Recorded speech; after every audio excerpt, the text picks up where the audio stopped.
Пятичасовой перелет, и вот, наконец, паломники вернулись, исполнив священную миссию. Теперь они заслуженные обладатели звания хаджи, совершив свое путешествие на святые земли Мекки и Медины. Несмотря на долгий перелет, усталости на лицах пилигримов не видно. Они выполнили долг каждого правоверного.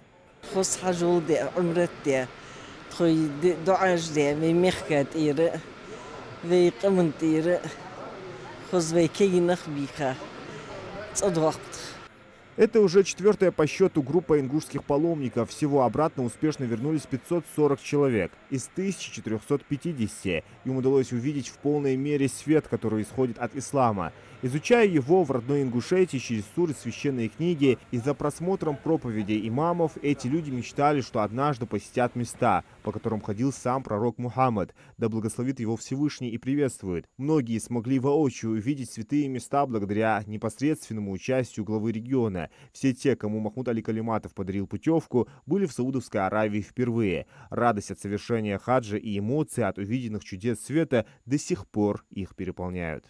Такие ощущения домой практически не хотелось. Вот каждая минута, которая там она была проведена, она была наполнена именно вот каким-то теплом, каким-то умиротворением. Вот для человека, который все время вот работал, был в движении, вот эта возможность проводить это время в мечетях, молиться, делать дуа. Ну, конечно же, это непередаваемые ощущения. Пользуясь случаем, мне несомненно хочется поблагодарить всех, кто был причастен к этой моей поездке. В первую очередь это глава наш Махмуд Али Максулипович Калиматов, это и председатель правительства Владимир Ильич Сластелин, который мне позвонил и сообщил эту радостную весть. Все это смогли на себе ощутить и семьи участников СВО. Son bagdas gul khan to hona minna sin del rias khal halq yad bin zo musen hona dudur gron tsig meski fast ya tkhoni khir dachu wal so tkhoni khir lilir musa hon dal wazn del wahda ism bol bu keginda hon wen mekne digul der saron do qamud yer amek da'wa mekru tsawar ya hon del rias khal tsam dal mes lil bobus.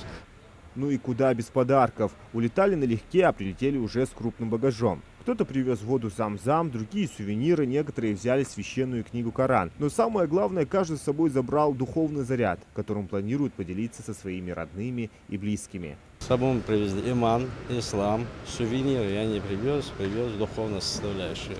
Арафат, Муздалифа, Мина, Мекка, Медина. За плечами наших земляков уже очень много памятных мест. Итог один. Это без сомнения лучшая поездка в их жизни. А для облегчения их миссии по вручению главы региона были созданы все условия для комфортного перелета и проживания в Саудовской Аравии.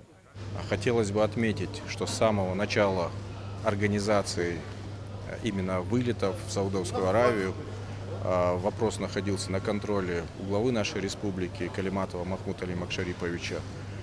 Еженедельно ему предоставлялся доклад о подготовке. После вылета, соответственно, наших паломников в Саудовскую Аравию, также ежедневно мы получали информацию от Ингхаджа о том, какое состояние, как проходят обряды, как себя чувствуют наши паломники, потому что вы знаете, разница в температуре в Саудовской Аравии плюс 50 градусов. Поэтому постоянно все находилось на контроле и доклад предоставлялся главе нашей республики. Хотелось бы отметить, что с событиями, которые сейчас происходят на Ближнем Востоке, пришлось изменить маршрут следования. Это было сделано для безопасности наших паломников, чтобы ничего с ними не случилось. К сожалению, полет на час стал дольше, но в целях безопасности, а это первоочередные меры, было такое принято решение. Пока хаджи проходят последние таможенные проверки и получают багаж, во дворе их уже ожидают родственники и близкие. Впереди у этих людей несчитанное количество часов за разговорами об этом благословенном времени. Поделиться своими впечатлениями и наставить других – одно из обязательств хаджа. Зелимхан Калоев, Адам Гулоев, Султан Булгучев, Магаз 24.